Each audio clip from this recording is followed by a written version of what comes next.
Hey guys, tonight we're stepping into the weary boots of a WW2 soldier, but not in some grand cinematic battle scene. No, you're somewhere in between hunger and boredom, where your stomach makes more noise than the artillery, and the highlight of your day might just be a tin of beans. You're going to taste the war, one dry cracker at a time, and yes, you'll probably wish you hadn't. So before you get comfortable, take a moment to like the video and subscribe. But only if you genuinely enjoy what I do here.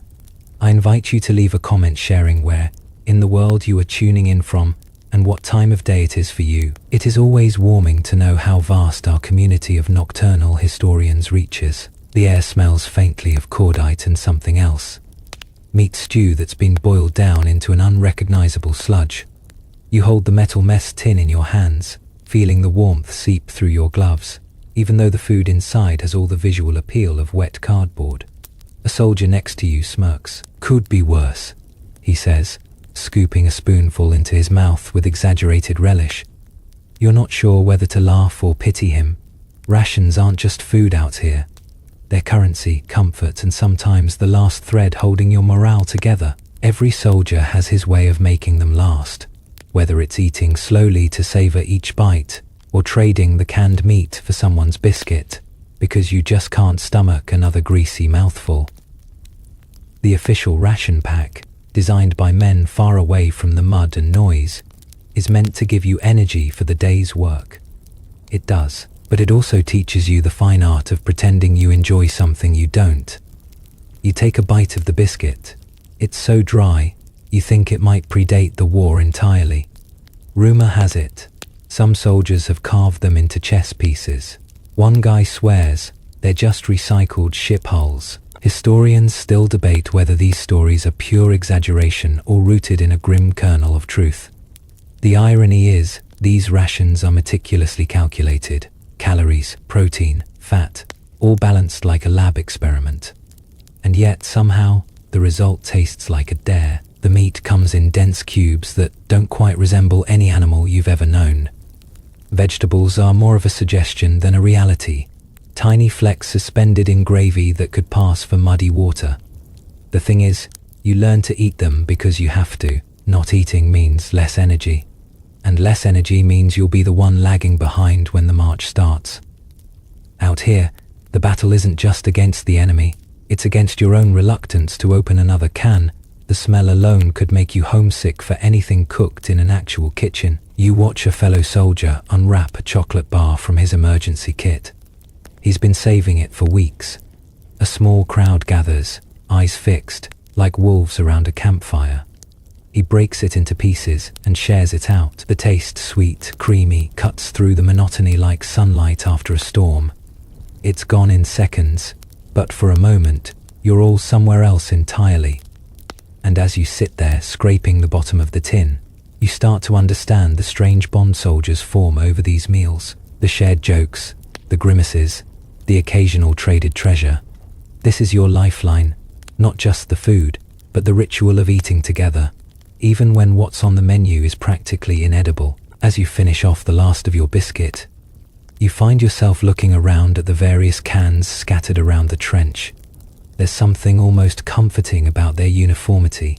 They're always the same, even when everything else feels like it's falling apart. The C-Rations, as they're known, are a staple in every soldier's kit. And yet, every soldier has a very personal opinion about them.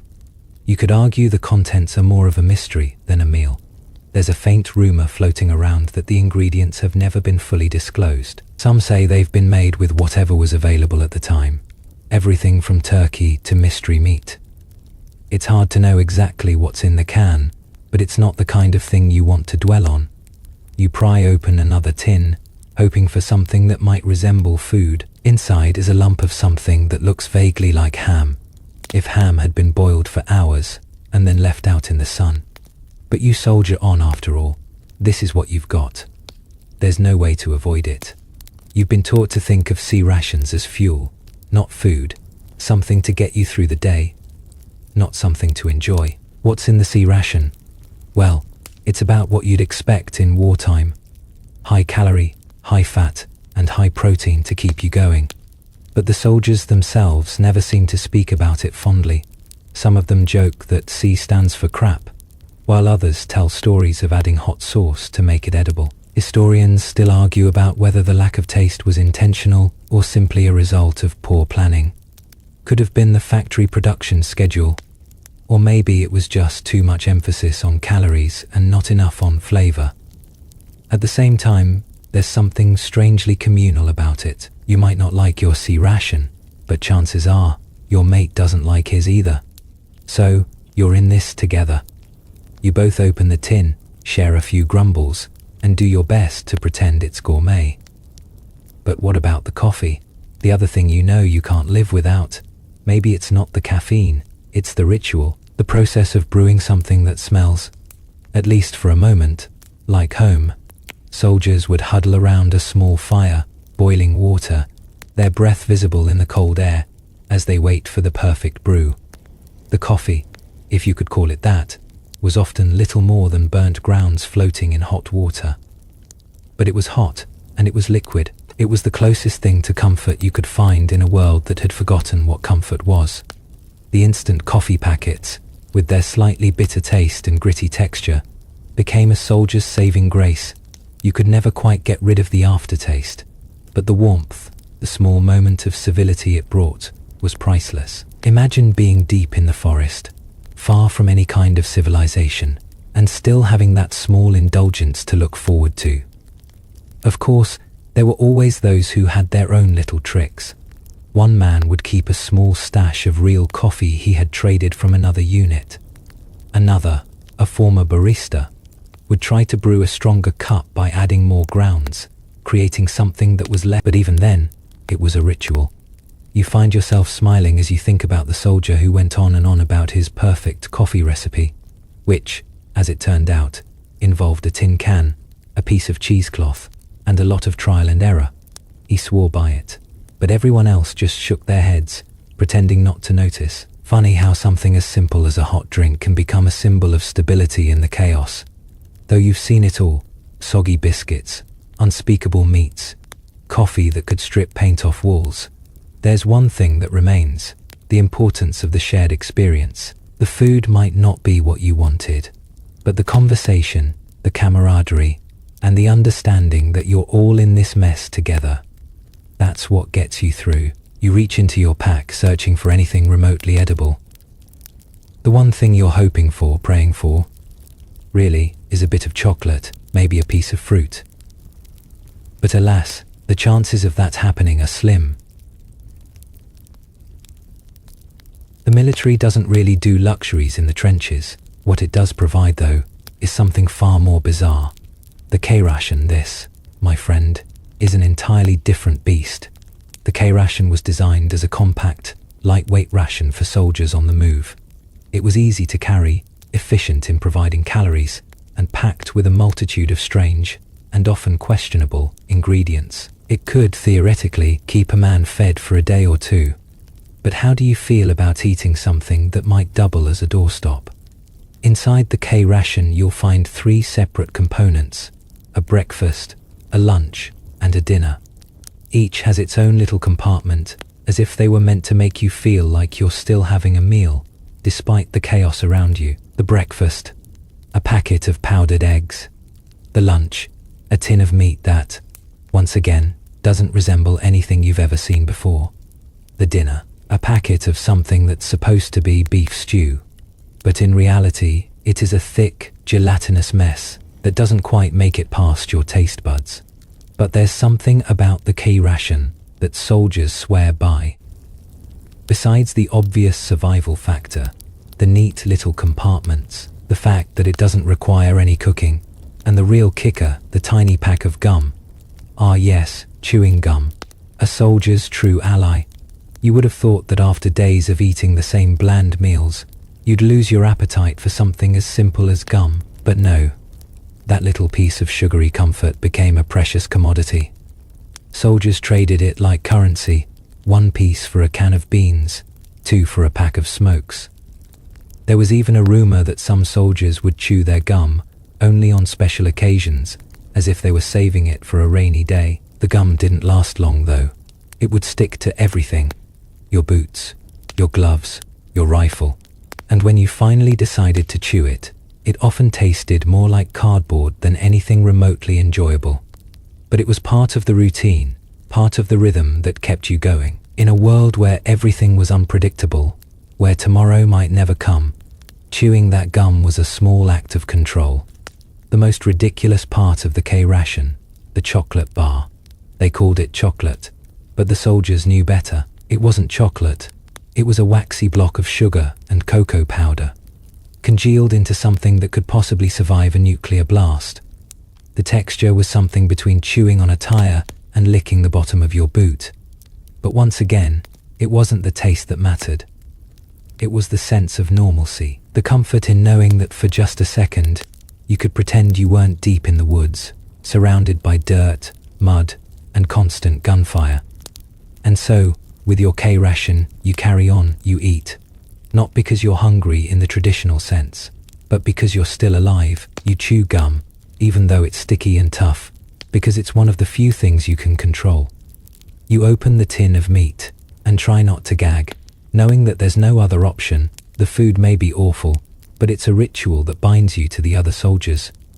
It's a shared experience that, however awful, will be remembered. There's a quiet kind of camaraderie that forms in the act of eating together, especially when what you're eating is universally hated. You may never get used to the taste, but there's something comforting in the fact that everyone else is feeling the same way. You're sitting cross-legged on the cold ground, the C-Ration tin balanced on your knee, when a soldier across from you sighs dramatically. "Gentlemen," he says, "tonight's dinner is the dreaded C-Ration dinner pack." Everyone groans in unison. It's a collective, resigned sound, half laughter, half mourning. You know exactly what's coming. And yet, the moment of opening it is always tinged with a strange curiosity. The dinner pack is where the army really flexes its ability to make something both nutritious and entirely unappetizing. The main event might be canned pork with rice, or cheese luncheon spread, a substance whose color could be classified somewhere between faded mustard and industrial paint. The crackers are hard enough to chip a tooth. The dessert is usually a brick, like energy bar. And if you're lucky, there's a small packet of lemonade powder that smells faintly of furniture polish. But here's the thing. When you've been marching for 12 hours in heavy gear, even the dreaded dinner pack has its appeal. You peel open the can, and the smell, while far from inviting, means calories. Calories mean energy. Energy means you can keep moving, and keeping moving means staying alive. Simona nearby offers a trick. Mix the crackers into the cheese spread, and add a bit of hot water to soften them up. It doesn't improve the flavor much, but at least you can chew it without feeling like you're gnawing on building materials. Another guy sprinkles the lemonade powder over his energy bar, claiming it gives it a zing. You try not to laugh with your mouth full. A historical fact runs through your mind. Rations were never meant to be a soldier's sole source of food for long periods. They were designed for short-term, high-mobility operations.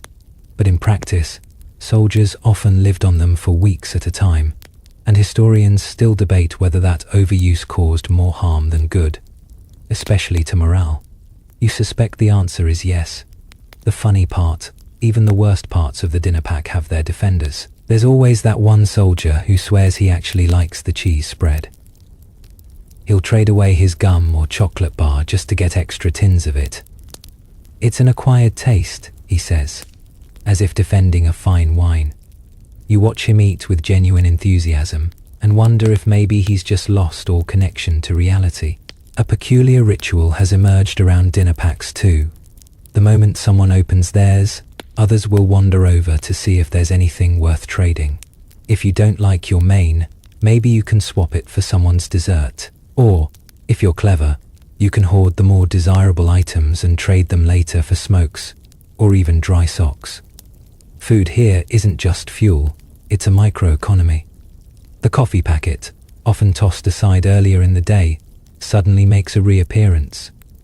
Even bad coffee tastes better in the evening, when the cold sets in. You watch as water is heated over a small flame, steam curling into the darkening sky. The smell is bitter, but it promises warmth, and that's enough. Some soldiers get creative, turning mealtime into a small act of rebellion against the monotony. One group melts down the chocolate ration, stirs in powdered milk, and makes something vaguely like hot cocoa. Another crafts trench pizza by layering cheese spread and canned meat on a cracker, heating it just enough so the cheese becomes spreadable. You don't want to know what the crust tastes like, but the novelty makes it better. And so, under the dim light of a lantern, you chew through another dreaded dinner pack. It's not about liking it. It's about getting through it together. Each bite is a reminder that you've survived one more day. And in a war where survival is the biggest prize of all, that's enough reason to keep eating. Your spoon clinks against the side of the tin as the distant pop of rifle fire punctuates the quiet. It's not much of a soundtrack for dinner, but you've learned to live with it. Eating while under fire is its own peculiar skill, one you didn't exactly list on your Arfisumfi before the war. The trick is to keep your head down, your bites quick, and your food from spilling into the mud. The first time you tried to eat in these conditions, it felt impossible. Every noise made you freeze. The fork hovered mid-air, your stomach growled, and you waited for the awe. Clear that never came. But hunger is patient. It waits. It nags. It gnaws at the edges of your focus. Eventually, you realize the only way to get through the day is to master the art of the crouch and chew the C-Ration, can in your hand is dented from being jostled around all morning. You wedge it into the crook of your arm, shielding it like a secret. The taste is the same as always, bland, slightly metallic. But tonight it's seasoned with the tang of adrenaline. Someone 2 foxholes over cracks a joke. If the bullets don't get you, the beef stew will. You laugh through a mouthful because honestly he might be right. Here's the irony. In the manuals, mealtime is supposed to be a moment of rest, a pause. But in reality, food is grabbed on the go, leaning against sandbags sitting in the back of a truck, or ducking behind a wall while incoming shells thump somewhere uncomfortably close. Historians still argue about whether these constant interruptions were more damaging to nutrition or morale. You suspect both still. There's something weirdly grounding about eating in the middle of chaos. The food might not be good, but the act is familiar, and familiarity is a kind of armor. Your senses stay sharp. You can hear the zip of a round passing overhead, smell the acrid smoke of spent powder, feel the grit of dirt under your nails as you dig in for cover. But you still get that bite down, still chew, still swallow. One soldier nearby has perfected his battle lunch. He uses a strip of cloth tied to his wrist to keep his spoon from falling when he has to drop everything and hit the ground. Another keeps his crackers tucked in his shirt pocket to keep them dry, claiming they're worth more than cigarettes in this weather. Everyone develops a system. It's less about taste, more about survival logistics. You remember a story from earlier in the campaign. A soldier was so determined to finish his soup during a shelling that he simply laid flat in the trench, bowl balanced on his chest, sipping in defiance of the noise. Whether that's bravery, foolishness, or just extreme hunger, you're still not sure. But it's the kind of story soldiers tell over and over, because it's equal parts absurd and relatable. Occasionally, you get a lucky break, a lull in the fighting, a few minutes where you can sit without worrying about stray bullets. In those moments, the meal almost feels normal. You share crackers, trade gum, maybe even heat the stew. The steam rises into the night, carrying the faintest scent of home. It's fleeting, but you savor it like you would a rare dessert. By the time you're done, your hands are cold, your legs are stiff, and the can is scraped clean. The gunfire hasn't stopped, but you've managed to eat, and that counts for something. In a war where control over your day is almost non-existent, getting those last spoonfuls is a quiet victory. One you can claim without making a sound. You're deep in the rhythm now. The silent communication, the practiced way of not speaking when your mouth is full, of tossing your empty tin aside without a second glance. Every movement is deliberate, every action carried out with a sense of purpose, even if that purpose seems small in the grand scheme of things. Still, as you push yourself back into the trench's dark embrace, you can't help but feel the weight of the world on your shoulders. Literally, and strangely, figuratively. Tonight, your dinner is once again a routine of cold, rubbery meat and unidentifiable vegetables, paired with a sip of watery coffee that tastes like burnt plastic. But there's an odd comfort in it now. You know what to expect. The surprise, if there ever was one, is gone. Now it's just part of the landscape. The ever-present dullness of the meals you consume. It's like wearing a jacket that's far too big for you. It doesn't fit. But you've had it long enough that you forget it's even there. That's how soldiers approach food in these times. Less of an experience, more of a task. In a way, food has become both the mundane and the sacred. You don't savor it, you endure it yet. When your stomach growls and the rumbling persists, when your body aches for fuel, you're grateful that you have something to keep you moving forward. Even if that something is questionable at best. You remember a few nights ago when a fellow soldier cracked open his tin of beef stew and offered you a taste. You hesitated at first, wary of what might be lurking inside. But hunger knows no shame. You took the spoon, scooped up the contents, and surprisingly, it wasn't awful. It wasn't great either, but in the moment, it was fine. It was enough. And sometimes, in these moments, enough is the highest form of praise you can give a meal. Sometimes, though, the worst part is the waiting, the stillness. It's easy to get lost in your thoughts when there's no fighting to keep you distracted. But tonight, it's oddly quiet. Too quiet. The distant crack of a gunshot reminds you that the war is still there, lurking. Still, for now, the lull feels almost safe. It's as though the world outside is pausing to catch its breath, and so you do too. In this silence, you feel an odd nostalgia for the simpler days. Days when food came from the corner store or your mother's kitchen. You picture that warm loaf of bread, the comforting smell of home, cooked meals, the bright colors of fruits and vegetables, fresh from the farm. The memory is bittersweet, and that's when you realize how much this food, the C-Rations, the canned meats, the cold coffee, has come to symbolize.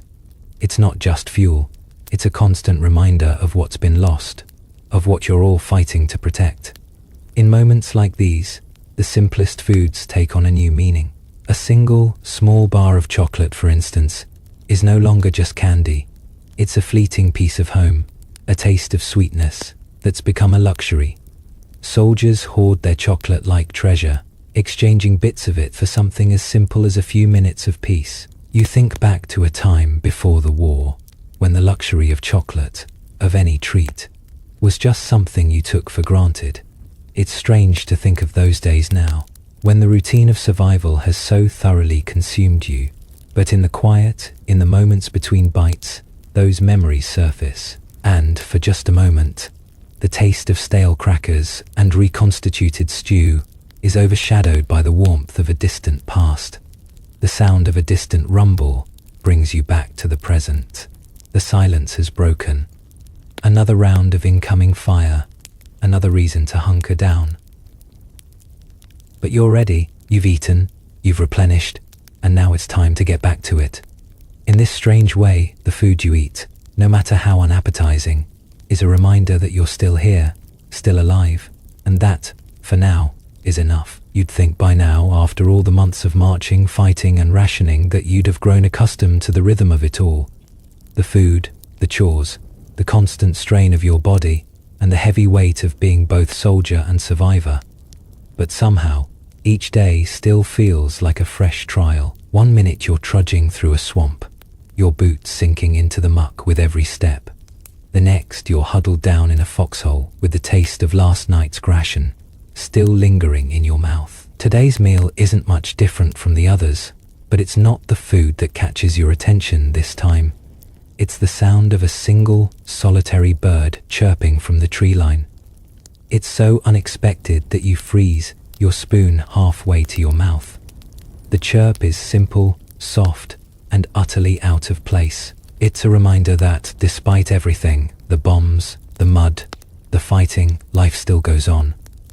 There are things in this world that can't be fully drowned out, not by war, not by hunger, and not by fear. And for a brief moment, you close your eyes and pretend you're somewhere else, anywhere else, where birds sing in the trees and you're not surrounded by barbed wire and trench foot. But that's fleeting. You snap back to the reality of your meal, or rather, what's left of it. You crack open another can of mystery meat, staring at it with something that might be resignation, or possibly genuine curiosity. Maybe today it's chicken stew, or maybe it's more beef with carrots. You've long since given up guessing. It doesn't matter anymore. What matters is that it's food, and food is precious. The warm steam rising from the tin is more comfort than you care to admit. In the midst of everything, it's a moment of reprieve, of normalcy, even if just for the 5 minutes it takes to eat. But still, the C-Rations, despite their mind-numbing monotony, are one of the few constants in this war. They remind you that there's a system at play, that someone, somewhere, thought enough to ensure that soldiers weren't entirely abandoned to starvation. Of course, that system is far from perfect. These meals may not be gourmet, but they are the backbone of your survival. Without them, the hunger would be unbearable. No, there's a buzz about the camp. You overhear soldiers talking about the possibility of a larger operation in the coming days. Some sound hopeful, others hesitant, and a few even outright skeptical. It's hard to tell which side of the conversation you're on. What you do know is that when the time comes, you'll need all the energy you can muster to face whatever comes next. You finish your meal, the taste lingering as you chew through the last few bites. You can't help but wonder about the soldiers back home, about what they're eating.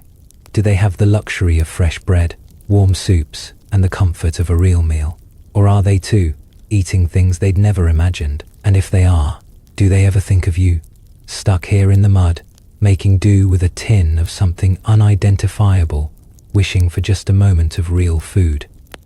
Another soldier calls you back to reality, muttering about a patrol that needs to go out. The world seems to snap back into focus. It's time to move again. Time to finish what you started, to put your gear on and face the next challenge. And so you stand up, stretch your aching limbs, and move, leaving the half-eaten tin behind. There's no time to dwell on the food anymore. Survival isn't about savoring the little things. It's about moving forward, taking each step as it comes. The rations may be bad, but they'll fuel you until it's time for the next round, whenever that may be. It's amazing how quickly you can learn to live with discomfort. At first, it's all you can think about. The aches in your back, the cold biting into your skin, the constant nagging hunger, the weight of your uniform, heavy with sweat and mud. It's relentless. But gradually, over time, you adjust. The discomfort becomes the baseline, and anything less, anything that doesn't make you squirm, is a pleasant surprise. And today, for the first time in a while, you're actually feeling decent. The sun's out, which is rare these days. The wind has shifted, and the air smells less like damp earth, and more like something clean. It's the kind of day where you could almost imagine being anywhere other than a battlefield. Almost, of course, the peace is temporary. The war doesn't wait for anyone to feel good, and the supply truck that rolls in this afternoon brings with it not just cans of rations, but another reminder that the world outside continues to press on, relentlessly, with no pause. The truck driver looks tired, the kind of tired that's settled into his bones. He leans out, hands you a box of C-Rations, and says, "Same as usual. Don't expect any fancy meals." You thank him, but you're already mentally preparing for the usual disappointment. No surprise there. Just the same saltines, dried meat, and instant coffee you've come to know so well still. You open your box and poke around inside. The coffee packet is always the first thing you go for. It's like a ritual now. Pour it into your mess tin, mix in the water, and hope that it'll taste less like burnt rubber this time. You take a sip. It's lukewarm and bitter, but it's warm. And for a second, you think about what it might feel like to sip a cup of coffee from a cafe back home. You picture the gentle clink of cups on a wooden table, the hum of conversation around you, the smell of freshly baked pastries filling the air. But that's not your world now. Your world is the cracked, dirt-filled tin cup in your hand and the low, constant hum of distant artillery fire. Still, the coffee warms you. Even if it's not the kind of comfort you used to know, it's enough. Just like the rations are enough, even when they don't taste like anything you'd ever voluntarily put in your mouth. As you sit there, sipping your drink and nibbling on a cracker, a conversation breaks out nearby. Two soldiers are debating the merits of different kinds of rations. Who has the best meals? Who gets the worst? One insists that the beef stew is the worst of the lot. The other argues that the chicken noodle variety is worse. You can't remember ever having either, but you chuckle anyway. It's strange how something as unremarkable as food has become a hot topic of discussion. One of them tells a story about how he swapped his can of hash for a bar of chocolate. That bar became a piece of legendary currency in their small section of the front lines, exchanged for information, a moment of rest, or just a piece of laughter. When you think about it, that chocolate bar must have been worth more than its weight in gold to them. In this war, even the smallest comforts become priceless. It's a bitter thought, but one that makes you smile despite yourself. The absurdity of it all. The fact that food, something that should be so easy, so simple, becomes so tied to survival, to the barest sliver of hope. In the grand scheme of things, it doesn't matter what's in your tin, or whether the coffee tastes like it was brewed by someone's boots. What matters is that you're here, you're fighting, and you're making it through the day. The hum of the battlefield resumes as the truck driver pulls away. The chatter dies down, and you finish your meal. The sun is still shining, but the feeling of calm starts to fade away. Soon, the orders will come again. You'll pack up, head out, and go back to the grind. The food may not change, but you've learned that you don't need to cling to the idea of better. What matters is keeping your head down, staying in the fight, and making do with what's given. By now, the rhythms of war have become almost as natural as breathing. It's strange, really, how quickly your mind can adjust to the most unnatural of situations. The long stretches of silence punctuated by bursts of noise. The way you've grown accustomed to waiting. Hours and days drift by without much notice, and you begin to measure time not in hours, but in meals, in moments of quiet, in the sound of distant gunfire. But today feels a bit different.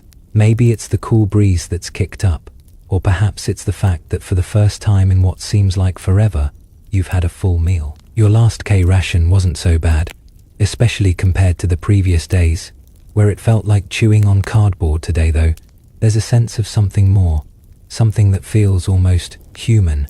After finishing the usual stew, you find yourself thinking about something completely unexpected, the idea of real food, not rations, not mystery meat, not rehydrated potatoes, but real, honest, to goodness food.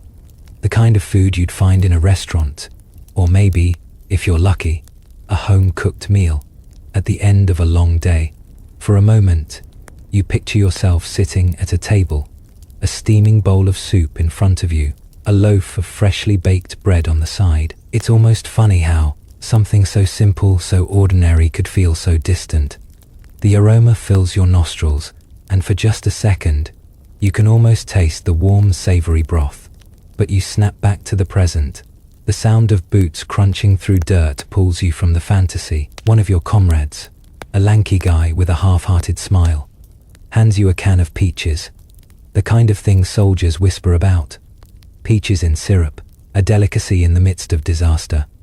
You take the can and open it, the soft hiss of the lid breaking the seal. The smell is sweet, almost too sweet. It's the kind of sugary fragrance that catches you off guard, like a glimpse of a life that no longer seems real. You dip your spoon in, the juice dripping over the side, and take a bite. For a moment, you're transported. The peaches are like nothing you've had in months. Sweet, tangy, and surprisingly fresh for something that's been packed in a can. It's a shock to your senses. The syrup, the softness of the fruit. It's a reminder of the world outside, a world where things like this don't have to be rationed, where food is just food. As you eat, you notice the others around you, eyeing your can. It's funny. Before this war, you'd never think twice about sharing food with someone. But here, in the trenches, everything is a currency. A small can of peaches is worth more than gold when you're starving for something with flavor. But you're not thinking about the price right now. You're thinking about the taste, the sweetness of it all, and the fleeting joy of something that feels real. The other soldiers settle in around you, each with their own tin of rationed food, the occasional piece of chocolate or a sip of water. They watch as you finish the last of the peaches, and for a moment, the world outside, the fighting, the fatigue, the unrelenting grind of survival, seems to fade away. But, as always, the moment doesn't last long. A distant rumble in the sky pulls everyone back to the present. It's not a bomb, not yet, but it's a reminder that the battle, the war, the reason you're all here, it never really stops. You set the can down, and for the briefest of moments, you realize something. This war might take everything from you. Your home, your safety, your innocence. But it can't take the memory of this taste, of this moment, of the simple pleasure that food, no matter how rare, can bring. So, with that thought in mind, you stand, wipe your hands on your pants, and get ready for whatever comes next. The peaches were a fleeting luxury, but that memory, of sweetness, of something real, will carry you for just a little while longer. The sweetness lingers on your tongue long after the last bite is gone. It's not just the flavor. It's the way it cuts through the metallic tang of tinned meat and the chalky dryness of crackers. It's a reminder that taste buds are still capable of joy even here. That's a dangerous thing to remember. The more you recall what you're missing, the harder it is to settle back into the bland monotony of survival food. But you've learned something important out here. You can't live on longing alone. The body doesn't care about nostalgia, it cares about calories. And so, the next morning when the supply sergeant drops a fresh box of C-Rations at your feet, you open it without ceremony. Breakfast is biscuits and powdered eggs, as it has been more times than you can count. You stir the eggs into something resembling food, the lumps refusing to smooth out. No matter how much you mix, you eat them anyway. Hunger makes everything edible. Someone nearby remarks that he once heard the powdered eggs in these kits were actually a failed industrial glue formula. Nobody laughs at first, then everyone does, loud and genuine. Not because it's funny, but because it's absurd, and absurdity is better than despair. Midday brings a lull in the fighting, and with it, lunch, a can of hash, some coffee, and a couple of hard candies. It's remarkable how those candies, wrapped in crinkled paper, have the power to change the mood. You save yours, tucking it into your breast pocket like a tiny treasure. Some soldiers eat theirs immediately, unable to wait. Others hoard them for days, breaking them out in moments when they most need reminding that there's still something sweet in the world. Food is more than fuel here. It's an anchor. Without it, days would blur together into a single unbroken stretch of mud, cold, and exhaustion. Meals give structure. Even the act of opening a can, even the sound of a spoon scraping metal, marks time in a way that the clock no longer does. That night, you're assigned sentry duty. It's cold enough that you can see your breath. You stand watch with your rifle at the ready, the darkness stretching out in front of you like an ocean. At some point, you reach into your pocket and unwrap that candy. The sugar explodes on your tongue, a small shock against the numbness. The front is quiet, except for the occasional rustle in the brush. You chew slowly, drawing out the moment. The candy is gone too soon, but the comfort it brings lasts longer than you expect. In the dark, with the war humming all around you, you realize that survival isn't just about avoiding bullets. It's about holding on to anything that reminds you you're still human later. When you're relieved from your post, you return to your place by the fire. Someone's heating up a can of stew. You take a portion, pass the rest along, and eat in silence with the others. There's no talking tonight, just the sound of spoons, the occasional sigh, and the unspoken understanding that tomorrow will bring the same food, the same routine, the same fight. And yet, you also know that tomorrow might bring another can of peaches, or another candy, or some other unexpected fragment of normal life. And that possibility, no matter how small, is enough to carry you into the next day. The next day, the landscape is different slightly, but enough to feel like a change. The air is heavy with a coming storm. The wind picks up, pushing a thick curtain of grey clouds across the sky. The trench you're in seems more like a waiting room now, where you linger in a kind of suspended animation, neither fully alive nor fully gone. Breakfast is as predictable as ever. The powdered eggs are still gritty, the biscuits still dry, but at least the coffee isn't as burnt today. It's enough to get you through the morning. You slosh the lukewarm liquid around in your tin cup, watching the steam curl upward, thinking about how much more satisfying a hot breakfast in a warm room would be. But this is the life now, and there's no point in wishing for something you can't have. Your stomach growls, but you ignore it. Not hunger, not yet, not when there's still the weight of the day ahead. The storm finally breaks around noon. The rain comes down in sheets, as if the sky itself is tired of pretending that everything is fine. You pull your rain gear on, the plastic tarp crinkling as you settle it over your shoulders. It's not much, but it helps keep the worst of the wet off. You pass the time checking your gear, sharpening your knife, making small talk with the soldiers around you. There's a rhythm to these moments, a sort of uneasy calm, like everyone knows something's coming, but nobody wants to speak it aloud. It's then that the supply truck pulls in, bringing with it the usual consignment of C-Rations, and this time, a surprise. A soldier climbs out, handing you a small box wrapped in burlap.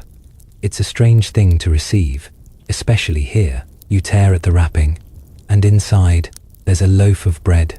Real bread, not the freeze, dried kind you've had to make do with before, but actual, soft, yeasty bread. For a moment, you just stare at it. It's almost unbelievable, so simple, so ordinary, and yet so precious. Don't go getting any ideas, one of the other soldiers says with a grin. It's for the whole squad. And so it is. The bread is sliced into thick chunks, and each soldier gets a piece. It's small, but it's enough. You take a bite, and the texture is soft, warm. It's something you didn't know you missed until it's in your mouth. The taste is earthy, like the earth itself has decided to forgive you, just for a moment. You think about the world beyond the battlefield, about how people are sitting in their homes, enjoying meals with family, laughing over dinner tables, talking about their day, and here you are, huddled in a wet trench with a piece of bread that tastes like a distant memory. For just a moment, you let yourself savor it, the taste of something that feels real. But the rain doesn't stop. The sky remains a thick blanket, heavy with the weight of things unsaid. You finish the bread quickly, knowing it'll be hours before another surprise like this comes along. You can almost hear the clock ticking, the minutes slipping away as you prepare yourself for the next phase of the day. The enemy is out there. You can hear their movements, their footsteps in the mud, the occasional shout. As you wipe your mouth on your sleeve, you know it's time to move again. The comfort of the bread fades into the background as you prepare for what's coming. The trench is no longer a shelter, it's a launching pad. The sound of distant gunfire grows louder, and with it, the realization that the war is never far away. But you also know that for all its unpredictability, for all the endless cycles of pain and monotony, there are small victories. Moments like the bread, like the candy, like the brief taste of something that reminds you of a life before the chaos. The world may be heavy with war, but there's still a sliver of sweetness, a glimmer of humanity that you cling to. Even if the bread's gone and the rain keeps falling, that feeling of something real, something whole, it stays with you. You put your gear back on, gather your rifle, and brace yourself for the rain. Soaked night ahead. The night arrives like an old friend, a cold, silent presence that demands your attention, makes you ready for whatever comes next. The rain hasn't let up, and the trench is now a series of puddles, the mud sucking at your boots with every step. You glance at your watch, but time has stopped feeling relevant. Seconds, minutes, hours, they all blur into the same dull grind. It doesn't matter. What matters is survival. What matters is the waiting. Your squad huddles together in the trench, each soldier wrapped in layers of soaked clothing, their faces dimly lit by the flickering glow of a distant fire. The dampness makes everything feel heavier. Your gear, your limbs, your thoughts. A low hum fills the air. It's not quite the sound of artillery, but it's close enough to send a ripple of tension through the group. Everyone straightens, eyes flicking to the horizon. It's that preemptive moment where you don't know what's coming, but you know something is. The rain might mask the sound of movement, but it doesn't mask the feeling of anticipation. And then, the call, sharp, urgent shout, comes from up the line. The enemy's advancing. You can hear the distant crack of gunfire, the rumble of machinery, the shifting of feet in the mud. Instinct takes over. The rations, the bread, the fleeting moments of comfort. All of it fades into the background. You're moving now, not as a man, but as part of a machine responding to a rhythm older than time itself.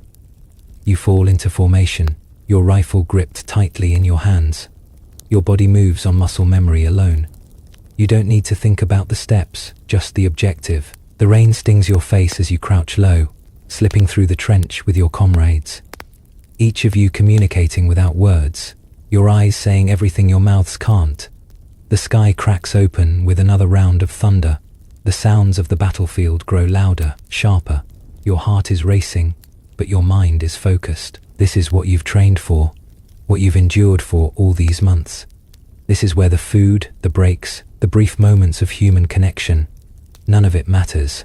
What matters is the fight. You can feel the weight of the rain, the mud, the cold, and yet there's something else buried deep in you now. A flicker of clarity. Maybe it's the fatigue. Maybe it's the adrenaline. But it's a recognition of something deeper. This war has become more than a battle of armies. It's become a battle of endurance, of finding out how much you can take before you break, and still moving forward. The firing starts sporadic at first, then in bursts of rhythm. You hear the crack of a rifle, the screech of bullets cutting through the air. The world is suddenly reduced to these sounds. Gunshots, explosions, the rush of your breath in your ears. You find yourself crouched behind a bit of rubble, your eyes scanning the field, waiting for movement. Your hand trembles, but you grip your rifle harder. There's no room for fear, no room for hesitation. You know this. You've been through it before. The chaos of war is strange like that. It pushes you to places you didn't know existed inside you, places where fear, hunger, and exhaustion all fuse into something primal. Minutes, hours pass. Who knows? Time doesn't exist when you're in the thick of it. You're moving, ducking, firing, reloading, and doing it all again. The food you ate hours ago, the moments of peace before the storm, are nothing but a distant memory now. Your body, your mind, everything is consumed by the fight. And then, just as suddenly as it began, it stops. The firing slows, then dies off completely. Silence blankets the field for a moment. It's almost surreal. The tension in the air is palpable, as if everyone is waiting for the next shot, the next explosion, the next movement. But nothing comes.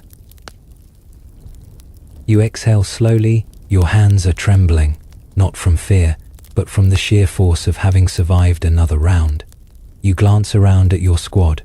Faces are grim, eyes tired, but alive, and that, in this place, is enough. The silence stretches on, broken only by the soft sound of the rain, the distant rumbles of thunder. You're alive. And for now, that's all that matters. Eventually, the call comes again.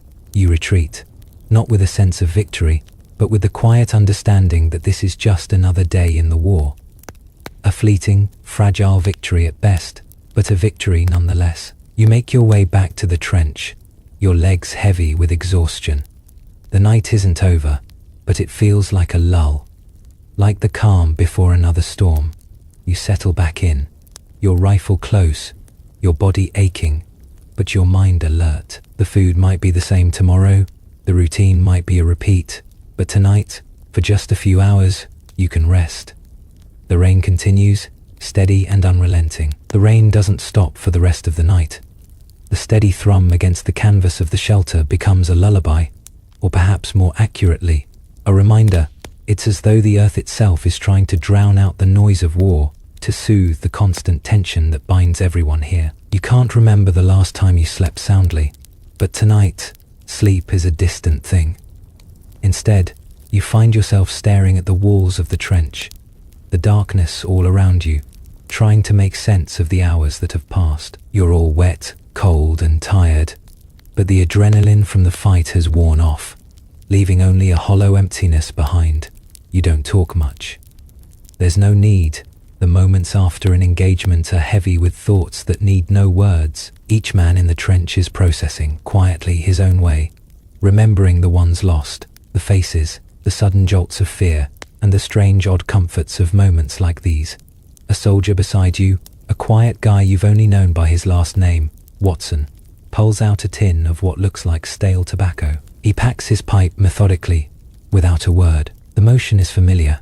Old habits, old rituals, things that keep your hands busy and your mind just a little less focused on the chaos. He lights it with a match, the glow of the flame briefly illuminating his face. Never thought I'd see the day when I'd be thankful for a wet cigarette, he mutters, taking a drag and passing the pipe to you. You shake your head, but the offer is there. Even in this, there's a connection, a way of sharing that you can't explain. You've never been much for smoking, but the weight of the situation feels too heavy for words right now, and the act itself, handing off something that's small, that's simple, to another human being, carries a weight all its own. You take a puff, cough, then hand it back. Neither of you says anything more, but there's something almost peaceful about it. The rain's endless rhythm, the smoke curling upward, the quiet presence of each other's company. As the hours drag on, you find yourself thinking about home again, about what it used to be like before all this. The warmth of a room, the sound of a familiar voice, the taste of a home-cooked meal. It's a dream that's hard to hold on to for too long because the further you reach for it, the further it seems to slip away. It's there, in the corner of your mind, but it's no more tangible than the rain outside. The storm finally begins to die down by morning, the clouds breaking apart to reveal the pale grey sky above. The air smells of damp earth, of cold, and something else. Something faintly familiar. The silence left in the storm's wake is almost unnerving. You can hear the low murmurs of your comrades, the shuffle of boots, the crackling of a fire in the distance, and then, like clockwork, the day begins anew. A soldier calls out, giving orders to the others to pack up. The war hasn't stopped, not for a second, and neither can you. The trench is still your home, the battle still your reality. It doesn't matter how much time passes, how many moments of peace you find, or how many small comforts come your way. The war moves at its own pace, indifferent to your fatigue, your hunger, your fleeting memories. But you've learned something you didn't know when you first stepped into this madness. It's not the food, or the victory, or the fleeting sense of safety that matters. It's the moments between, the quiet, the shared cigarette, the bread that felt like a treasure. Those are the moments that make you feel human again. So, as you rise from the muddy floor of the trench, shake the wet off your clothes, and prepare for whatever the day will throw at you. You carry those moments with you. You may not know when you'll get another, but you've learned to appreciate them for what they are. Small pieces of light in a world that's mostly dark. You ready yourself. There's nothing left to do but move forward. The rain doesn't stop for the rest of the night. The steady thrum against the canvas of the shelter becomes a lullaby, or perhaps more accurately, a reminder. It's as though the earth itself is trying to drown out the noise of war, to soothe the constant tension that binds everyone here. You can't remember the last time you slept soundly, but tonight, sleep is a distant thing. Instead, you find yourself staring at the walls of the trench, the darkness all around you, trying to make sense of the hours that have passed. You're all wet, cold and tired, but the adrenaline from the fight has worn off, leaving only a hollow emptiness behind. You don't talk much, there's no need.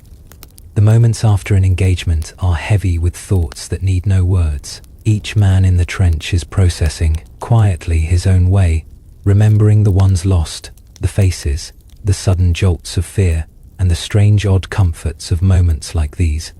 A soldier beside you, a quiet guy you've only known by his last name, Watson, pulls out a tin of what looks like stale tobacco. He packs his pipe methodically, without a word. The motion is familiar, old habits, old rituals, things that keep your hands busy and your mind just a little less focused on the chaos. He lights it with a match, the glow of the flame briefly illuminating his face. "Never thought I'd see the day when I'd be thankful for a wet cigarette," he mutters, taking a drag and passing the pipe to you. You shake your head, but the offer is there. Even in this, there's a connection, a way of sharing that you can't explain. You've never been much for smoking, but the weight of the situation feels too heavy for words right now, and the act itself, handing off something that's small, that's simple, to another human being, carries a weight all its own. You take a puff, cough, then hand it back. Neither of you says anything more, but there's something almost peaceful about it. The rain's endless rhythm, the smoke curling upward, the quiet presence of each other's company as the hours drag on. You find yourself thinking about home again, about what it used to be like before all this, the warmth of a room, the sound of a familiar voice, the taste of a home-cooked meal. It's a dream that's hard to hold on to for too long, because the further you reach for it, the further it seems to slip away. It's there in the corner of your mind, but the storm finally begins to die down by morning. The clouds breaking apart to reveal the pale grey sky above. The air smells of damp earth, of cold, and something else, something faintly familiar. The silence left in the storm's wake is almost unnerving. You can hear the low murmurs of your comrades, the shuffle of boots, the crackling of a fire in the distance, and then, like clockwork, the day begins anew. A soldier calls out, giving orders to the others to pack up. The war hasn't stopped, not for a second, and neither can you. The trench is still your home. The battle's still your reality. It doesn't matter how much time passes, how many moments of peace you find, or how many small comforts come your way. The war moves at its own pace, indifferent to your fatigue, your hunger, your fleeting memories. But you've learned something you didn't know when you first stepped into this madness. It's not the food, or the victory, or the fleeting sense of safety that matters. It's the moments between, the quiet, the shared cigarette, the bread that felt like a treasure. Those are the moments that make you feel human again. So, as you rise from the muddy floor of the trench, shake the wet off your clothes, and prepare for whatever the day will throw at you. You carry those moments with you. You may not know when you'll get another, but you've learned to appreciate them for what they are. Small pieces of light in a world that's mostly dark. You ready yourself. There's nothing left to do but move forward. The rain doesn't stop for the rest of the night. The steady thrum against the canvas of the shelter becomes a lullaby, or perhaps more accurately, a reminder. It's as though the earth itself is trying to drown out the noise of war, to soothe the constant tension that binds everyone here. You can't remember the last time you slept soundly, but tonight, sleep is a distant thing. Instead, you find yourself staring at the walls of the trench, the darkness all around you, trying to make sense of the hours that have passed. You're all wet, cold and tired, but the adrenaline from the fight has worn off, leaving only a hollow emptiness behind. You don't talk much, there's no need. The moments after an engagement are heavy with thoughts that need no words. Each man in the trench is processing, quietly his own way, remembering the ones lost, the faces, the sudden jolts of fear, and the strange odd comforts of moments like these. A soldier beside you, a quiet guy you've only known by his last name, Watson, pulls out a tin of what looks like stale tobacco. He packs his pipe methodically, without a word. The motion is familiar, old habits, old rituals, things that keep your hands busy and your mind just a little less focused on the chaos. He lights it with a match, the glow of the flame briefly illuminating his face. "Never thought I'd see the day when I'd be thankful for a wet cigarette," he mutters, taking a drag and passing the pipe to you. You shake your head, but the offer is there. Even in this, there's a connection, a way of sharing that you can't explain. You've never been much for smoking, but the weight of the situation feels too heavy for words right now. And the act itself, handing off something that's small, that simple, to another human being, carries a weight all its own. You take a puff, cough, then hand it back. Neither of you says anything more. But there's something almost peaceful about it. The rain's endless rhythm, the smoke curling upward, the quiet presence of each other's company. As the hours drag on, you find yourself thinking about home again, about what it used to be like before all this. The warmth of a room, the sound of a familiar voice, the taste of a home-cooked meal. It's a dream that's hard to hold on to for too long, because the further you reach for it, the further it seems to slip away. It's there in the corner of your mind, but the storm finally begins to die down by morning. The clouds breaking apart to reveal the pale grey sky above. The air smells of damp earth, of cold, and something else, something faintly familiar. The silence left in the storm's wake is almost unnerving. You can hear the low murmurs of your comrades, the shuffle of boots, the crackling of a fire in the distance, and then, like clockwork, the day begins anew. A soldier calls out, giving orders to the others to pack up. The war hasn't stopped, not for a second, and neither can you. The trench is still your home. The battle's still your reality. It doesn't matter how much time passes, how many moments of peace you find, or how many small comforts come your way. The war moves at its own pace, indifferent to your fatigue, your hunger, your fleeting memories. But you've learned something you didn't know when you first stepped into this madness. It's not the food, or the victory, or the fleeting sense of safety that matters. It's the moments between, the quiet, the shared cigarette, the bread that felt like a treasure. Those are the moments that make you feel human again. So, as you rise from the muddy floor of the trench, shake the wet off your clothes and prepare for whatever the day will throw at you. You carry those moments with you. You may not know when you'll get another, but you've learned to appreciate them for what they are. Small pieces of light in a world that's mostly dark. You ready yourself. There's nothing left to do but move forward.